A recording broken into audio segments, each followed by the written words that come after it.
In the winter of 1878, a traveling merchant named Jacob Hensworth arrived in Cedar Valley, Utah, carrying with him a leather satchel that would expose one of the most chilling family secrets in American frontier history. Inside that satchel were genealogical records, birth certificates, and correspondence that revealed the true nature of the Fairmont family, a bloodline that had masqueraded as European nobility for over 30 years, while harboring a genetic predisposition so disturbing that it had shaped 3 generations of calculated cruelty. What Hensworth discovered in those remote Utah mountains wasn't supernatural.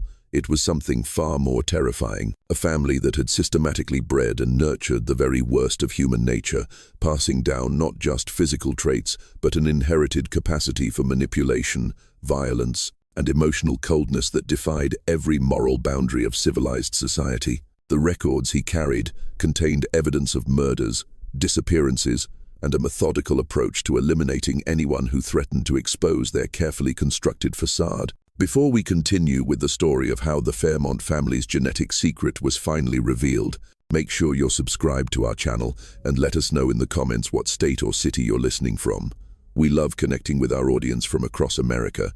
The discovery that would unravel decades of lies began with a simple genealogical inquiry, but it would end with the revelation of a family tree rooted in something far darker than anyone could have imagined. Cedar Valley, Utah, in 1878, was a community of roughly 400 souls nestled between towering red sandstone cliffs and vast stretches of high desert sage. The valley had been settled by Mormon pioneers in the early 1852, families who had made the arduous journey west seeking religious freedom and the promise of fertile land. By the late 1872, Cedar Valley had grown into a prosperous farming community with well-established fields of wheat and barley, a thriving cattle industry, and a tight-knit social structure centered around the local Mormon church. The Fairmont family occupied the most prestigious position in this small society. Their sprawling ranch, known locally as Fairmont Estate, covered over 3,000 acres of the valley's most fertile land. The main house, an imposing 2-story structure built from local sandstone, sat atop a gentle rise overlooking the entire community. With its carefully manicured gardens, white picket fences, and rows of imported fruit trees, the Fairmont property stood as a testament to refined taste and considerable wealth, unusual luxuries for a frontier settlement. Patriarch Augustus Fairmont, a distinguished man in his early 62nd, commanded respect throughout Cedar Valley. His silver hair was always perfectly groomed, and he carried himself with the bearing of European aristocracy. Augustus claimed his family descended from the noble Fairmont line of Yorkshire, England, a heritage he documented with elaborate family crests, imported furniture, and what appeared to be authentic genealogical records dating back to the 1602. This noble lineage, he maintained, explained not only the family's natural business acumen, but also their inherent superiority in matters of intellect, character, and social grace. Augustus had arrived in Cedar Valley in 1847 with his young wife Ella Lenina and their infant son Theodore. They had brought with them considerable wealth, enough to purchase the largest tract of land in the valley and establish themselves immediately as the community's social elite. Augustus quickly became a prominent figure in local Mormon leadership, serving as a counselor to the bishop and playing a key role in community decisions. His wife, Ella Lenina, a woman of striking beauty and impeccable manners, led the local Women's Relief Society and was renowned for her charity work and sophisticated social gatherings. The Fairmont children, Theodore, now 31, his younger brother Marcus, 28, and their sister Isabel, 26, were considered the finest examples of young adulthood in the territory. Theodore had inherited his father's commanding presence and business sense, taking over much of the ranch's daily operations. Marcus demonstrated exceptional skill in negotiations and had secured several lucrative contracts for the family's cattle business. Isabel, widely regarded as the most beautiful and accomplished young woman in the valley, had married well to a prosperous merchant family from Salt Lake City, further cementing the Fairmont's social position. The third generation of Fairmonts was equally impressive. Theodore's children, Augustus Jr., a 17, and his twin sister Victoria, along with Marcus's son Edgar, 15, were all exceptional students, natural leaders among their peers, and seemed destined to continue the family's legacy of success and social prominence. Community members often remarked on the remarkable consistency of character across Fairmont generations, their intelligence, their natural charisma, their ability to inspire both respect and a subtle sense of intimidation in others. What made the Fairmont family particularly notable in Cedar Valley was not just their wealth or social position, but their seeming immunity to the tragedies that befell other pioneer families. While other households struggled with infant mortality, crop failures, and the countless hardships of frontier life, the Fairmonts appeared blessed with unusual good fortune. Their children were remarkably healthy, their business ventures consistently profitable, and their social relationships seemingly free from the conflicts and rivalries that plagued other prominent families. This apparent immunity extended to more serious matters as well. When disputes arose over land boundaries, water rights, or business partnerships, the Fairmonts invariably emerged victorious, often after their opponents suffered unexpected setbacks, failed crops, family illnesses, or sudden financial difficulties that forced them to accept unfavorable terms. Community members attributed this to the Fairmont's superior breeding and natural intelligence, never questioning whether there might be more calculated reasons for their consistent success.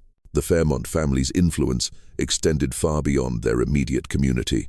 Augustus maintained correspondence with business associates throughout the Western Territories, and family members frequently traveled to Salt Lake City, Denver, and even San Francisco on various enterprises. These connections had brought considerable prosperity to Cedar Valley, as the Fairmonts often facilitated business opportunities for other community members, further cementing their position as benevolent leaders and protectors of local interests.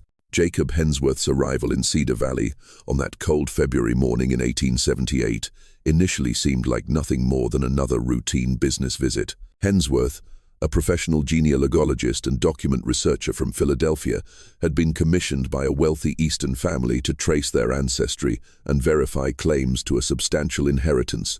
His research had led him through courthouse records across multiple states, following paper trails that stretched back to the earliest colonial settlements. What had brought Hensworth specifically to Cedar Valley was a discrepancy in inheritance records he discovered in the territorial capital. A substantial estate in Pennsylvania valued at over $50,000 was being claimed by multiple parties, including someone using the name Augustus Fairmont of Cedar Valley, Utah Territory. Hensworth's job was to verify the legitimacy of all claims by examining original documentation and conducting interviews with potential heirs. As Hensworth's horse-drawn carriage made its way down the main street of Cedar Valley, past the simple wooden structures and modest homes that characterized most frontier settlements, the imposing Fairmont estate stood out like a European manor house transplanted into the American wilderness. The contrast was so striking that Hensworth later wrote in his journal that he felt as though he had stumbled upon a piece of the old world, mysteriously preserved in this remote valley. Hensworth's first meeting with Augustus Fairmont took place on the afternoon of the 15th of February, 1878, the elegantly appointed study of the Fairmont mansion. The room itself was a remarkable display of refinement for a frontier home. Leather-bound books lined floor-to-ceiling shelves. Oil paintings in gilded frames adorned the walls, and an ornate mahogany desk dominated the center of the space. Augustus received his visitor with the gracious hospitality befitting a man of noble heritage, offering imported brandy and displaying what appeared to be authentic family documents. For the first hour of their meeting, everything proceeded exactly as Hensworth had expected. Augustus produced a leather portfolio containing what seemed to be a comprehensive family genealogy, complete with birth certificates, marriage records, and even a few letters bearing official seals from English parishes. The documentation appeared to trace the Fairmont lineage back through several generations of Yorkshire landowners, establishing Augustus as the legitimate heir to the Pennsylvania estate in question. However, as Hensworth examined the documents more closely, using the trained eye of a professional researcher, he began to notice subtle inconsistencies that troubled him. The paper quality of some supposedly 18th century documents appeared too uniform. Certain official seals, while impressive to the casual observer, contained spelling errors that would never have appeared on authentic government records. Most significantly, the handwriting styles across different decades showed suspicious similarities, as if multiple documents from different time periods had been written by the same person. When Hensworth diplomatically raised these concerns, Augustus Fairmont's demeanor underwent a subtle but unmistakable transformation. The warm hospitality remained, but underneath it, Hensworth detected something that made him deeply uncomfortable. A cold assessment in Augustus's eyes, as if he were being measured and evaluated in ways that had nothing to do with genealogical research. "Mr. Hensworth," Augustus said, his voice maintaining its cultured tone while somehow conveying an underlying threat. "I trust you understand the delicate nature of family histories. Sometimes the preservation of important documents requires creative measures. Surely a man of your experience recognizes that the spirit of truth can be more important than the letter of documentation." That evening, Hensworth was invited to dine with the Fairmont family, an invitation that felt more like a command than a social courtesy. The dinner took place in an impressive dining room with fine china, crystal glassware, and service that would have been remarkable in New York or Philadelphia, let alone a Utah frontier settlement. Present were Augustus and Ella Lenina, their sons Theodore and Marcus with their wives, and several of the younger generation of Fairmonts. What struck Hensworth most powerfully during that dinner was not the luxury of the surroundings, but the family dynamics he observed. The Fairmonts interacted with each other with a strange combination of formal politeness and underlying tension, as if each conversation contained multiple layers of meaning invisible to outsiders. When discussing community affairs, family members would exchange glances that seemed to convey complex messages. When the conversation touched on families who had left Cedar Valley or business partnerships that had ended badly, the Fairmonts displayed what Hensworth later described as an almost clinical detachment from human suffering. Most disturbing was the way the younger generation behaved. Augustus Jr. and Victoria, the 7-year-old twins, possessed an adult sophistication that seemed unnatural for their age. They spoke with careful precision, watched the adults with calculating attention, and seemed to understand implications and subtleties that should have been beyond teenage comprehension. When Elelana mentioned a neighboring family whose patriarch had died unexpectedly the previous year, leaving behind a widow and several young children in difficult circumstances, Victoria's response was, "How unfortunate that Mr. Caldwell proved so inadequate to the challenges of frontier life." The coldness in her voice, combined with the meaningful look she exchanged with her brother, sent a chill through Hensworth that had nothing to do with the February weather outside. After dinner, Augustus invited Hensworth to his study for brandy and what he termed a more private discussion. Once the door was closed, Augustus's carefully maintained facade began to slip. He spoke more directly about the realities of frontier life and the natural selection that determined which families thrived and which families merely survived. He hinted at the various misfortunes that had befallen families who had challenged Fairmont interests and suggested that successful men understood the importance of adaptability in their moral frameworks. "Mr. Hensworth," Augustus said, swirling the brandy in his crystal snifter, "I hope you'll find that our family documentation meets your professional standards. It would be most unfortunate if technical irregularities were to overshadow the essential truth of our heritage. I trust a man of your intelligence recognizes that some truths are more important than others." The implied threat was unmistakable, but what made Hemsworth's blood run cold was the matter-of-fact way Augustus delivered it, as if threatening a professional researcher were simply a normal part of business negotiations. When Hensworth returned to his room at the local boarding house that night, he found that his satchel had been searched. Nothing was missing, but the careful arrangement of his papers had been disturbed, and a window that he had left securely latched was now slightly ajar. The next morning brought news that would fundamentally change Hensworth's investigation. Mrs. Patterson, the elderly widow who operated the boarding house, informed him that she had received an urgent message during the night. Hensworth's elderly mother in Philadelphia had taken ill and was calling for him. The message, delivered by one of the Fairmont ranch hands, urged him to depart immediately if he hoped to see her before it was too late. Hensworth knew immediately that his mother was in perfect health.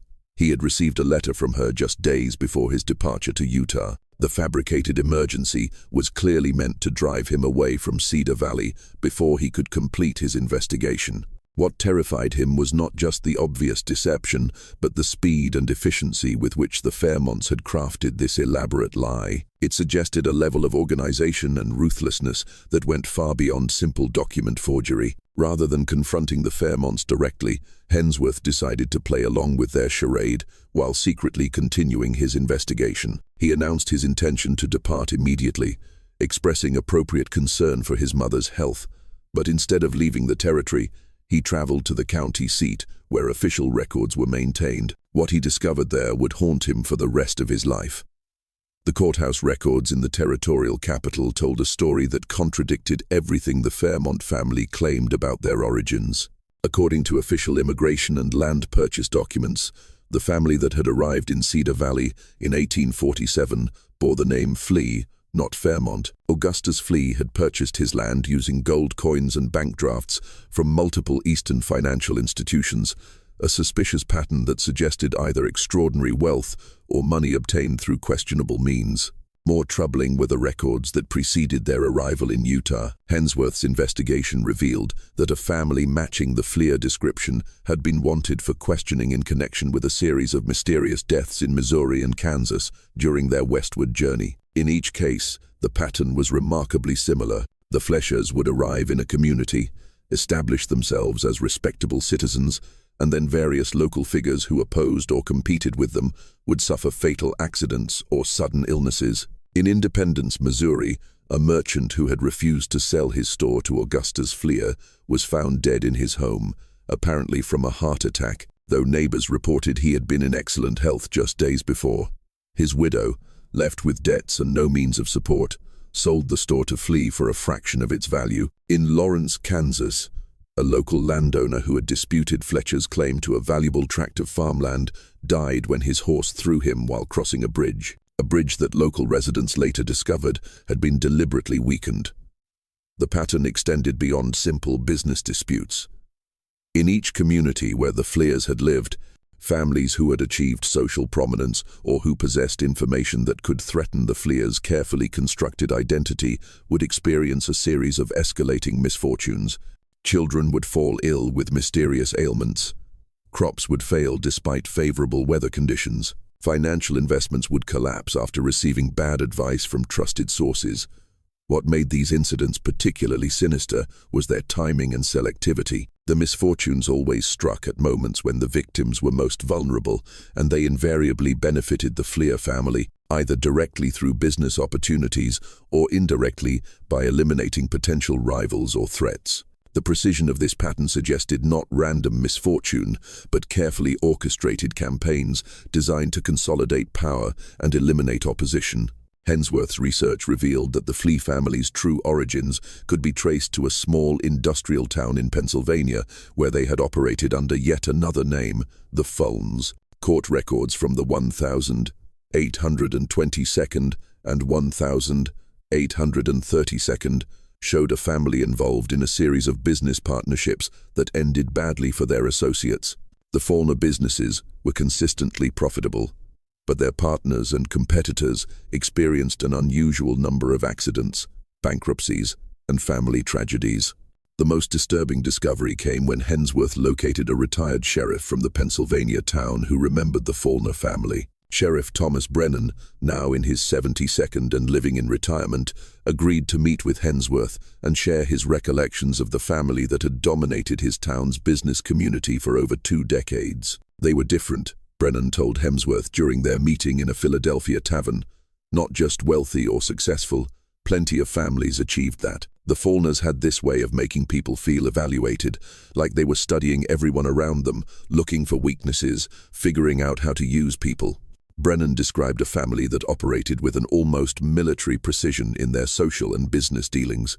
Each family member seemed to have specific roles and responsibilities in what he characterized as a campaign to control everything and everyone in their sphere of influence. Children were trained from an early age to observe, manipulate, and report on the activities of other families. Business partnerships were entered into not for mutual benefit, but as opportunities to gain access to competitors, strategies, and financial information. The strangest thing, Brennan continued, was how they talked about other people, like they were a different species. I heard old William Faulkner once refer to the rest of us as the breeding stock. His son laughed, but it wasn't a joke. They genuinely believed they were superior beings, surrounded by inferior creatures that existed for their benefit. The pattern of suspicious deaths and convenient accidents had continued throughout the Faulkners' time in Pennsylvania, but the family had been careful never to cross the line into anything that could be definitively proven as murder.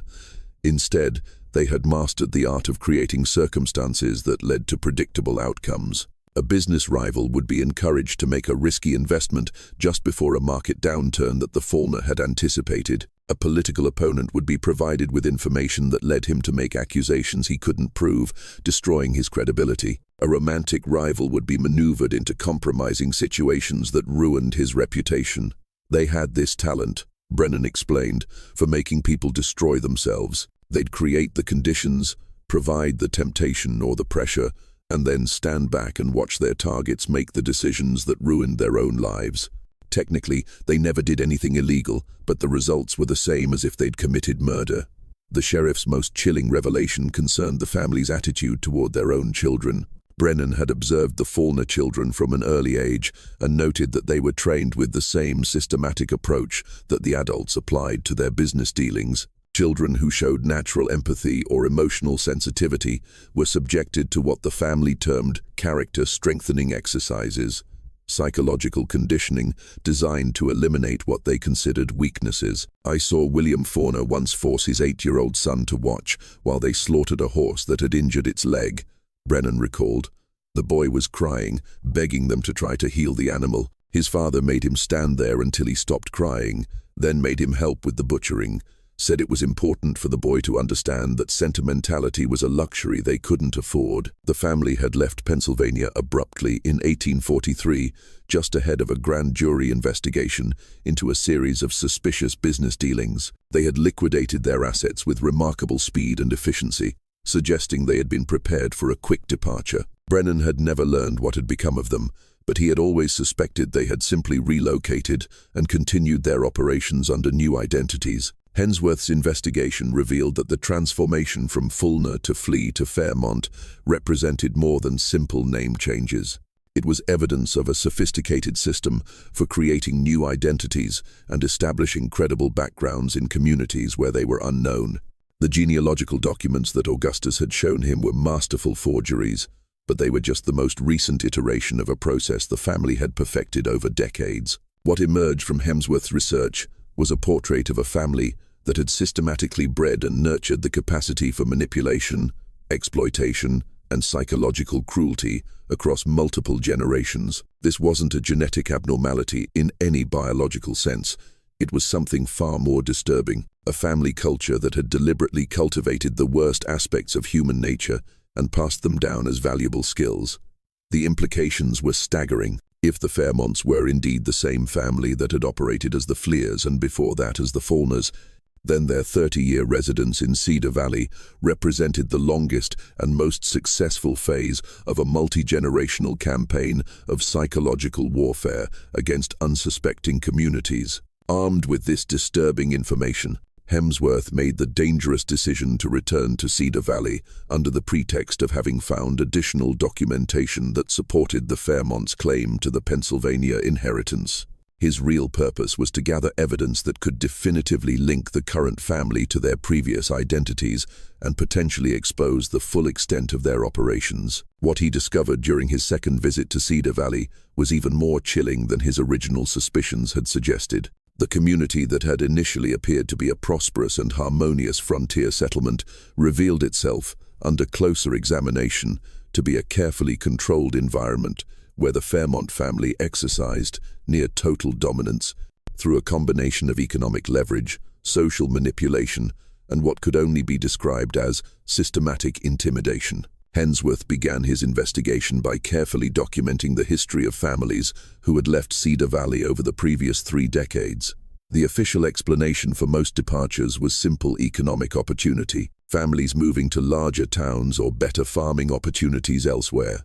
But when Hensworth traced these families through territorial records, he discovered a disturbing pattern. Many of the families who had left Cedar Valley had done so under circumstances that suggested they were fleeing rather than pursuing opportunity. The Morrison family, who had been prominent local merchants, had departed suddenly in 1865 after their eldest son died in what was reported as a hunting accident. However, witnesses Hensworth interviewed recalled that young James Morrison had been investigating irregularities in grain shipments that the Fairmonts had arranged for the territorial government. His death occurred just days before he was scheduled to present his findings to territorial authorities. The Caldwell family, who had operated a successful blacksmith business, left Cedar Valley in 1872 after the patriarch Robert Caldwell suffered what was described as a complete mental breakdown. Local residents remembered Caldwell as a rational, stable man who had suddenly begun making wild accusations about his neighbors and claiming that someone was poisoning his livestock. His erratic behavior had destroyed his credibility in the community, forcing the family to abandon their business and leave in disgrace. What made this case particularly suspicious was that Caldwell's blacksmith shop had been purchased by Theodore Fairmont for substantially less than its actual value. Perhaps most disturbing was the case of the Hartwell family, who had owned the valley's most productive farmland until 1874. The family patriarch, Samuel Hartwell, had been a vocal critic of what he perceived as the Fairmont family's excessive influence over community decisions. In 1873, his opposition to a proposed expansion of Fairmont grazing rights had prevented the motion from passing in the local council. Within 6 months, the Hartwell family had experienced a series of catastrophes. Their prize bull died from a mysterious illness, their well became contaminated with what appeared to be industrial chemicals, and their teenage daughter suffered a severe fall from her horse that left her permanently disabled. Each individual incident could have been explained as coincidence or misfortune, but the cumulative effect had been to destroy the family's ability to maintain their farm. They had been forced to sell their land to pay for medical expenses and had departed Cedar Valley as impoverished refugees from what had once been one of the valley's most successful agricultural operations. Hensworth's investigation revealed that in each case, the families who experienced these misfortunes had one thing in common. They had posed some form of challenge to Fairmont interests, whether through business competition, political opposition, or possession of information that threatened the family's carefully constructed reputation. Even more disturbing was the discovery that several families hadn't left Cedar Valley at all. They had simply disappeared. The Peton family, who had operated a small general store, had reportedly moved to California in 1869. However, Hemsworth could find no trace of them in California territorial records, and their former neighbors admitted under careful questioning that the family had vanished without saying goodbye to anyone, leaving behind personal possessions and even family photographs. The Jenkins family, who had challenged the Fairmont's water rights in 1876, had allegedly relocated to Colorado, but again, no records could be found of their arrival in any Colorado community. Their homestead had been abandoned so quickly that crops were left unharvested in the fields, and their livestock had been found wandering loose several days after the family's supposed departure. Just when we thought we'd seen it all, the horror in Cedar Valley intensifies. If this story is giving you chills, share this video with a friend who loves dark mysteries. Hit that like button to support our content, and don't forget to subscribe to never miss stories like this. Let's discover together what happens next. Hensworth's most significant breakthrough came when he gained access to the private correspondence of Mrs. Elizabeth Sterling, an elderly widow who had lived in Cedar Valley since its founding and who had maintained detailed journals throughout her residence there.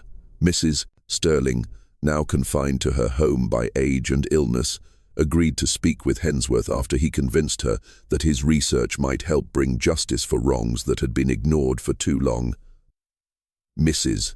Sterling's journals revealed a pattern of systematic intimidation and control that extended far beyond the dramatic cases of families who had left or disappeared.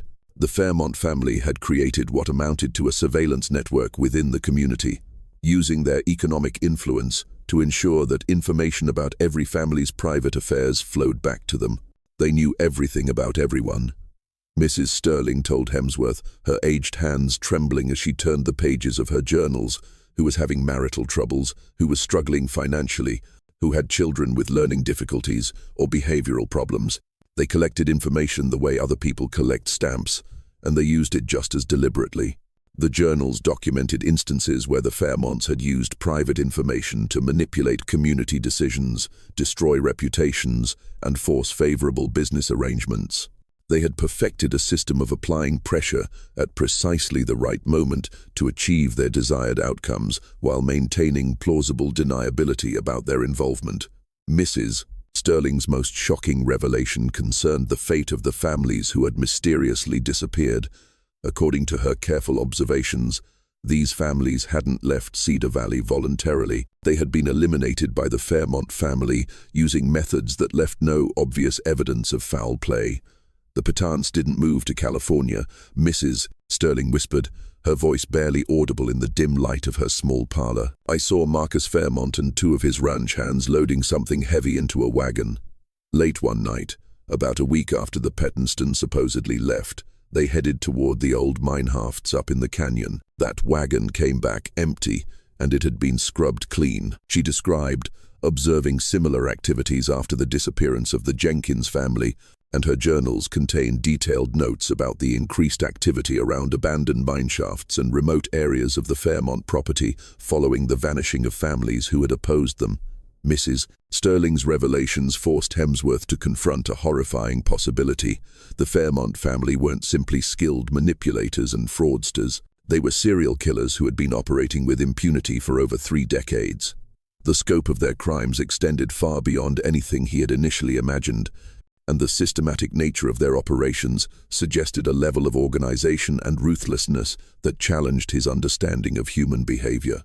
But even as this realization struck him, Hemsworth began to notice signs that his investigation had not gone undetected. His second stay in Cedar Valley had been marked by a series of subtle but unmistakable indications that he was being watched and evaluated. His room at the boarding house was searched more frequently and more obviously, as if the searchers wanted him to know about their activities. His conversations with longtime residents were interrupted by the convenient arrival of Fairmont family members or their associates. Most ominously, the people he had interviewed began to change their stories, claiming they had been mistaken or misremembered details that had seemed clear during their initial conversations. Mrs. Patterson, the boarding house operator, approached him on his 4th evening with obvious nervousness. "Mr. Hemsworth," she said, glancing around to ensure they weren't overheard, "I think it might be best if you concluded your business here soon. There's been talk in town about your research, and not all of it is friendly. Some folks are saying you're stirring up old troubles that are better left buried." That same evening, Hemsworth received an invitation to dine again with the Fairmont family. The invitation was delivered by Augustus Jr., the 7-year-old heir to the family's apparent legacy of sophisticated cruelty. The young man's demeanor during this encounter provided Hemsworth with his first direct glimpse into the way the family's system of psychological conditioning affected their children. "Mr. Hemsworth," Augustus Jr.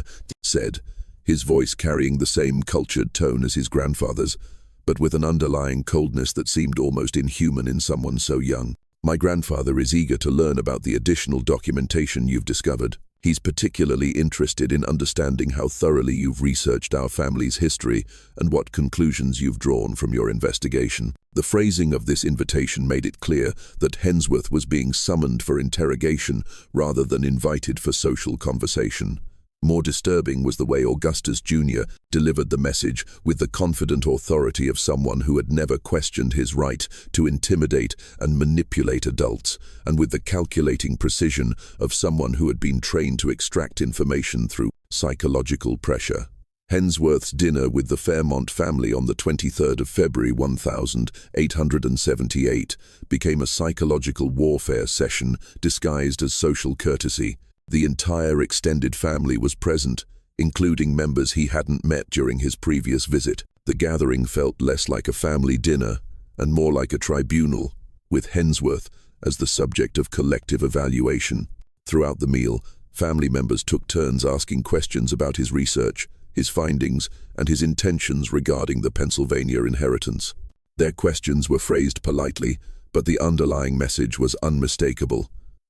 They knew he had discovered information that threatened them, and they were assessing the extent of the danger he represented. What made the experience particularly unnerving was the way family members communicated with each other through subtle glances, hand gestures, and seemingly innocent comments that clearly carried coded meanings. They operated as a coordinated unit, each person playing a specific role in what was obviously a well-rehearsed process for dealing with potential threats. Lenina Fairmont, the family matriarch, proved to be particularly skilled at psychological manipulation. Her approach combined grandmotherly warmth with subtle threats, creating a disorienting mixture of comfort and menace. "Mr. Hensworth," she said while serving him dessert, "I hope your research has helped you understand what a close-knit community we have here in Cedar Valley. We take care of our own, and we're quite protective of our privacy. I'm sure a man of your intelligence appreciates the importance of discretion in sensitive family matters." The younger generation of Fairmonts displayed the same unnatural sophistication Hensworth had noticed during his previous visit. But now he understood it wasn't simply precociousness, it was evidence of systematic training in manipulation and intimidation. Victoria, the 7-year-old daughter, spoke about community members with the detached assessment of a predator evaluating prey. Edgar, the 5-year-old son, demonstrated an adult understanding of leverage and coercion that should have been completely foreign to someone his age. The dinner concluded with Augustus making what amounted to a formal offer of cooperation. "Mr. Hensworth," he said, "I believe we can reach an arrangement that serves everyone's interests. Your research has been thorough and professional, and I'm prepared to provide you with documentation that will satisfy your clients regarding our family's legitimacy. In exchange, I trust you'll agree that certain aspects of our family's history are irrelevant to the specific inheritance question you're investigating." The offer was accompanied by a leather portfolio containing what appeared to be additional genealogical documents, along with a bank draft for a substantial sum of money. What Augustus described as compensation for your time and expertise, the message was clear: accept their version of the truth, take their money, and leave Cedar Valley without pursuing your investigation further. Hensworth's refusal to accept this arrangement triggered a dramatic change in the family's demeanor. The polite facade didn't completely disappear, but it became noticeably thinner, revealing glimpses of the calculating coldness that lay beneath their carefully constructed personas. "I'm disappointed, Mr. Hensworth," Augustus said, his voice maintaining its cultured tone while his eyes conveyed unmistakable menace. "I had hoped we could resolve this matter amicably. However, I want you to understand that our family has invested considerable time and effort in establishing our position in this community.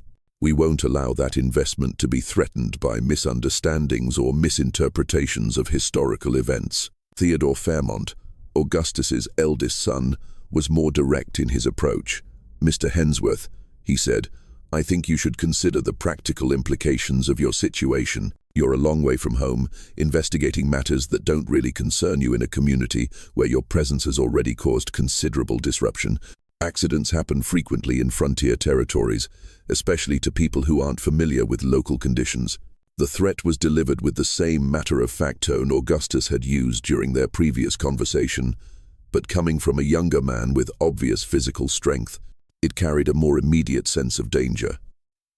Hensworth realized that he was not only investigating a family of sophisticated criminals, he had placed himself in immediate physical peril by refusing to cooperate with their attempts to control his research. Hensworth's situation became desperate when he returned to his boarding house that evening to find that his room had been ransacked and his research materials were missing. All of his notes, copies of documents, and correspondence had vanished, leaving him with only the materials he had carried with him to dinner. Mrs. Patterson met him at the door with obvious distress, explaining that several men had arrived with what appeared to be an official warrant to search his belongings. "They said you were suspected of fraud and document theft," she explained apologetically. "They had papers that looked official, and I didn't know what else to do. Mr. Hensworth, I think you need to leave Cedar Valley immediately.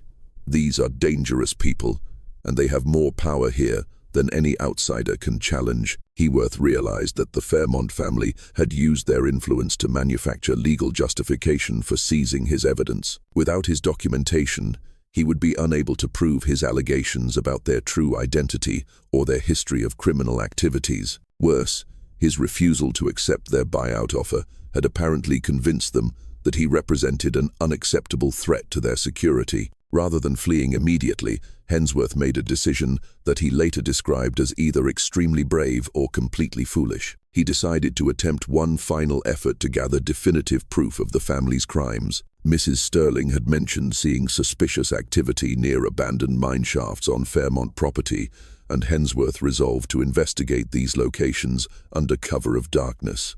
On the night of the 24th of February, 1878, Hensworth made his way through the bitter cold toward the remote canyons that bordered the Fairmont estate. The moon was nearly full, providing enough light to navigate the rocky terrain while casting deep shadows that offered concealment. The abandoned mine shafts, Mrs. Sterling had mentioned, were remnants of an unsuccessful copper mining operation from the early 1862, located in a narrow canyon approximately 2 miles from the main Fairmont house. What Hensworth discovered in those mine shafts would haunt him for the remainder of his life. The first shaft he investigated appeared to have been deliberately sealed with rocks and debris, but recent disturbance of the covering suggested ongoing use. Using tools he had borrowed from Mrs. Patterson's maintenance shed, Hensworth managed to create an opening large enough to allow entry. The smell that emerged from the shaft was unmistakable. The sickly sweet odor of decomposition mixed with lime and other chemicals used to accelerate the breakdown of organic matter. Using a lantern he had brought for the investigation, Hensworth descended into the shaft and found evidence that confirmed his most horrifying suspicions about the Fairmont family's activities. The mine shaft had been converted into a systematic disposal site for human remains. Hensworth counted the remnants of at least 12 different individuals, arranged with the methodical precision that had characterized all of the family's operations. Personal belongings found among the remains allowed him to identify several of the missing families. Clothing belonging to the Peaton children, a distinctive wedding ring that had belonged to Mrs. Jenkins, and a pocket watch that several community members would have recognized as belonging to Samuel Hartwell. But what made this discovery even more disturbing was the evidence of the systematic nature of the killings. The bodies had been arranged in a manner that suggested they had been killed elsewhere and transported to the mine shaft for disposal. More chilling was the discovery of a ledger book wrapped in oiled cloth and hidden in a crevice of the mine wall. The ledger, written in Augustus Fairmont's distinctive handwriting, contained detailed records of what he termed necessary eliminations, dating back to their arrival in Cedar Valley in 1847. Each entry included the name of the victim, the date of death, the method used, and a brief explanation of why the elimination had been deemed necessary. The entries read like a businessman's accounting records, devoid of emotion or moral consideration. Robert Caldwell, the 15th of March, 1872. Arsenic poisoning, administered over 6-week period. Subject had discovered irregularities in grain contracts and was preparing to contact territorial authorities. Elimination necessary to preserve family security. Jenkins, family. The 3rd of August, 1876. Chloroform, followed by manual strangulation. Family had obtained legal counsel regarding water rights dispute. Elimination of entire family necessary to prevent legal complications. James Morrison, the 12th of October, 1865, staged hunting accident using defective ammunition. Subject had compiled evidence of fraudulent shipping manifests. Elimination essential to maintain government contracts. The ledger contained entries for over 30 individuals, spanning 3 decades. Each death carefully planned and executed to appear accidental or natural. The entries revealed that the Fairmont family had developed an extensive knowledge of poisons, accident staging, and body disposal that allowed them to eliminate threats while maintaining their reputation as respected community leaders. Most horrifying was the discovery that the family viewed these killings not as crimes, but as necessary business operations. The ledger entries included detailed cost-benefit analyses, comparing the potential damage each victim could cause against the resources required for their elimination. The family had developed what amounted to a systematic approach to murder, treating human life as merely another factor to be managed in their pursuit of power and security. As Hensworth photographed pages of the ledger using a portable camera he had brought for documenting evidence, he heard sounds from outside the mine shaft that made his blood run cold. Voices were approaching, and he recognized the cultured tones of Augustus Fairmont giving instructions to what sounded like several other men. The genealogist has proven more resourceful than anticipated. Augustus was saying his investigation has progressed beyond acceptable parameters, and his refusal to accept our reasonable offer indicates that he represents a permanent threat to family security. This situation requires immediate resolution. Hensworth realized that the Fairmont family had anticipated his investigation of the mine shafts and had come to eliminate him just as they had eliminated dozens of other threats over the previous 3 decades. He was trapped in the mine shaft with only one exit, facing a family of systematic killers who had perfected their methods through years of practice. With remarkable presence of mind, Hensworth managed to hide the ledger and his photographic plates in a different section of the mine before the Fairmonts reached the entrance. He then attempted to escape through a secondary tunnel that connected to an adjacent shaft, but the tunnel had partially collapsed and his movement dislodged rocks that alerted his pursuers to his location. The confrontation that followed revealed the true nature of the Fairmont family's operation. Augustus, accompanied by his sons Theodore and Marcus, along with several ranch hands, who were clearly complicit in the family's criminal activities, cornered Hensworth in the narrow tunnel between mine shafts. "Mr. Hensworth," Augustus said, his voice echoing strangely in the confined space, "you've demonstrated admirable dedication to your research, but I'm afraid your investigation ends here.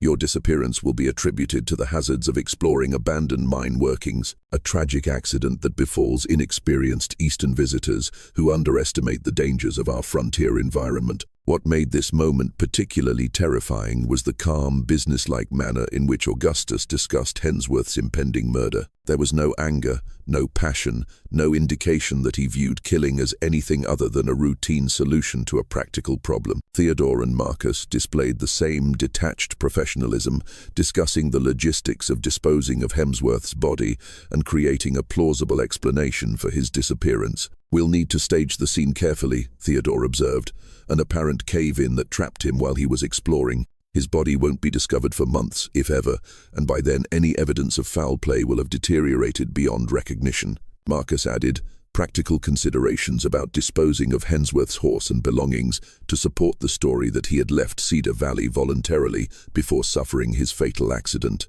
The conversation revealed that the family had developed detailed protocols for these situations, suggesting that Hensworth was far from their first victim to be eliminated in this manner. However, Hensworth's desperate situation was suddenly transformed by an unexpected intervention. Mrs. Sterling, despite her advanced age and frail health, had followed him to the mine site. Concerned about his safety and suspicious of the Fairmont family's activities, she had enlisted the aid of Sheriff Tom Bradley from the territorial capital, who had arrived in Cedar Valley that evening to investigate reports of missing persons. The sound of Sheriff Bradley's voice calling into the mine shaft from outside created immediate chaos among the Fairmont family members. Augustus's calm demeanor vanished, replaced by rapid calculations about damage control and escape options. The family had successfully operated with impunity for 3 decades, partly because they had never been caught in the act of violence by legitimate law enforcement officials. Augustus Fairmont, Sheriff Bradley called into the mine. "This is Territorial Sheriff Bradley. I have a warrant for your arrest in connection with multiple missing persons cases. Come out with your hands visible and bring Mr. Hensworth with you unharmed." What followed was a tense standoff that lasted nearly an hour. The Fairmont family found themselves trapped in the same mine shaft where they had disposed of so many victims, facing the first serious challenge to their operations since they had arrived in Cedar Valley. Augustus attempted to negotiate, offering bribes and making threats, but Sheriff Bradley had come prepared for resistance and had brought sufficient deputies to overcome any attempt at violent escape. The arrest of the Fairmont family in the early morning hours of the 25th of February, 1878, marked the end of one of the most systematic and long-running criminal enterprises in American frontier history. The evidence Hensworth had gathered, combined with the discovery of the mineshaft disposal site and the detailed ledger of murders, provided overwhelming proof of crimes spanning 3 decades and multiple territories. The subsequent investigation revealed the full scope of the family's operations.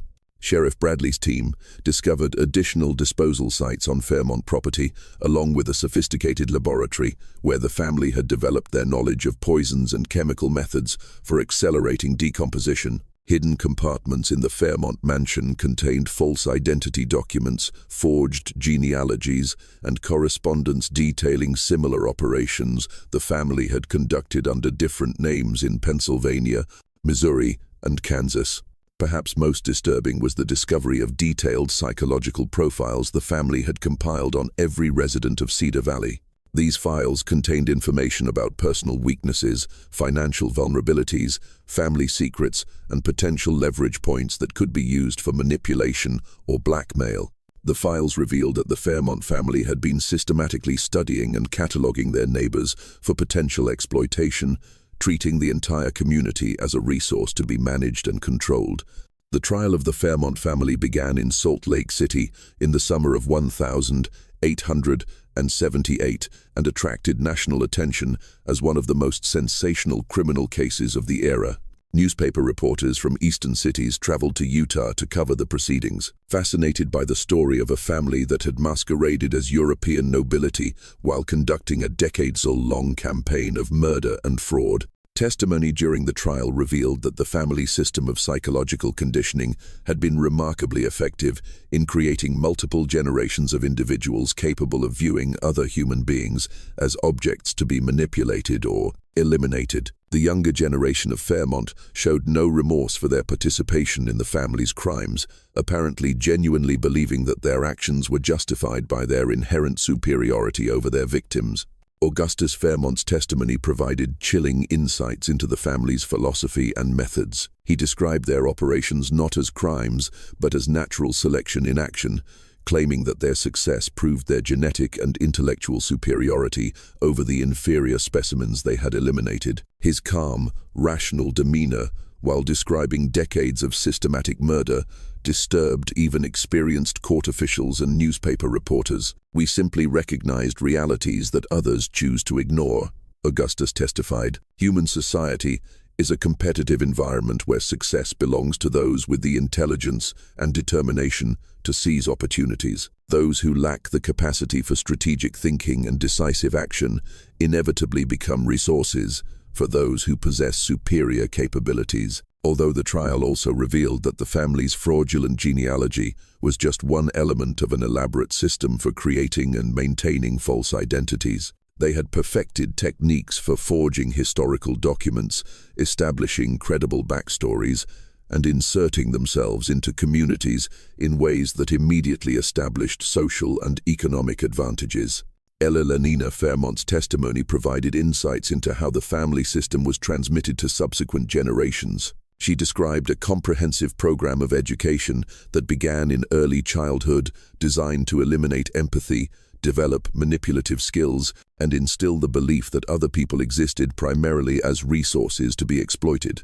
Children who showed excessive emotional sensitivity required additional training, she explained matter-of-factly. "We found that exposure to controlled violence and systematic desensitization exercises effectively eliminated these weaknesses. By adolescence, our children understood that success required the ability to make decisions based on practical considerations rather than sentimental attachments." The younger generation's testimony was particularly disturbing as they demonstrated complete acceptance of their family's worldview and expressed genuine confusion about why their actions were being treated as crimes. Victoria Fairmont, when asked about her feelings regarding the families they had killed, responded, "I don't understand the question. They were obstacles to our family's security and prosperity. Removing obstacles is simply rational behavior." The trial concluded with the conviction of all adult family members on multiple charges of murder, fraud, and conspiracy. Augustus, Eleanor, Theodore, and Marcus Fairmont were sentenced to death by hanging. The younger generation members, being minors, received lengthy prison sentences with the possibility of eventual rehabilitation. Though contemporary accounts suggest that efforts to reform their psychological conditioning proved largely unsuccessful, the Fairmont estate was seized by territorial authorities and sold to compensate the families of their victims. The mine shafts where they had disposed of bodies were sealed permanently, and a memorial was erected in Cedar Valley to commemorate the victims of what newspapers had dubbed the Fairmont family murders. Jacob Hensworth returned to Philadelphia profoundly changed by his experience. He continued his career as a genealogical researcher, but his encounter with the Fairmont family had given him a new understanding of the potential for systematic evil that could exist within seemingly normal family structures. He spent the remainder of his career developing methods for detecting fraudulent genealogies and identity falsification, becoming a recognized expert in exposing families who had used false backgrounds to conceal criminal activities. Hensworth's detailed account of his investigation, published in 1879 as The Fairmont Deception, a true account of America's most dangerous family, became a best-selling book and established him as a pioneer in what would later be called criminal psychology. His work provided one of the first systematic studies of how families could transmit antisocial behaviors across generations through deliberate psychological conditioning. The case of the Fairmont family raised disturbing questions about the nature of human evil and the potential for seemingly civilized individuals to engage in systematic cruelty. Their ability to maintain a facade of respectability while conducting decades of murder challenged conventional assumptions about criminal behavior and highlighted the vulnerability of isolated communities to sophisticated predators. The discovery that an entire family could be systematically conditioned to view other human beings as expendable resources sparked debates about the relative influence of genetics versus environment in shaping moral behavior. While the family had claimed their actions were evidence of genetic superiority, the evidence suggested that their capacity for evil had been deliberately cultivated through training and psychological manipulation rather than inherited through biological mechanisms. Perhaps most disturbing was the realization that the Fairmont family system might not have been unique.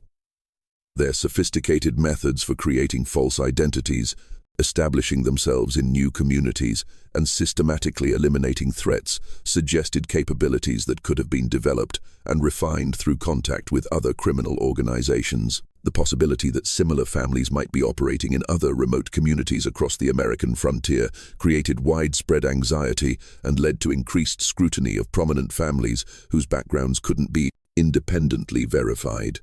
The Fairmont case also highlighted the dangers of isolated communities where powerful families could operate with minimal oversight. The family's success had depended partly on Cedar Valley's distance from major population centers and law enforcement agencies, conditions that were common throughout the American frontier during the mid-19th century. This mystery shows us how the isolation and limited communication of frontier life could allow sophisticated criminals to operate with impunity for decades, preying on the trust and social cohesion that were essential for community survival. The Fairmont family's ability to maintain their facade while systematically eliminating threats demonstrates the vulnerability of small communities to predators who understood how to exploit social dynamics and economic dependencies. What do you think of this story? Do you believe everything was revealed about the Fairmont family's true nature? Or might there have been even darker secrets that died with them? Leave your comment below and share your theories about how many other families might have operated similar schemes throughout American frontier history. If you enjoyed this tale and want more horror stories like this, subscribe, hit the notification bell, and share with someone who loves mysteries. The American frontier holds many more disturbing secrets, and we'll continue exploring them together. See you in the next video.